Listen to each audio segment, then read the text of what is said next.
ஒரு சிறிய கிராமத்துல மிகவும் நேர்மையான விவசாயி ஒருவர் வசித்து வந்தார்.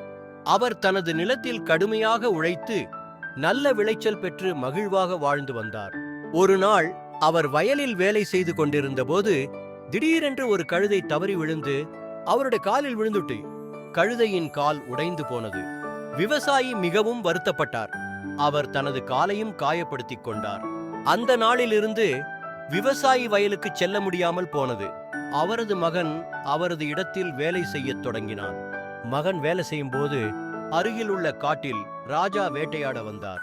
ராஜா மகனை பார்த்து அவனது திறமையையும் அழகையும் வியந்து போனார். ராஜா மகனை தனது அரண்மனைக்கு அழைத்துச் சென்று தனது தோட்டக்காரராக நியமித்தார். மகன் அரண்மனையில் மகிழ்ச்சியாக வாழ்ந்தான். அவனது வாழ்க்கை திடீரென்று மாறிவிட்டது. அந்த விவசாயி முதலில் வருத்தப்பட்டாலும் பின்னர் தனது மகனுக்கு ஏற்பட்ட நல்ல விஷயங்களை பார்த்து மகிழ்ந்தார்.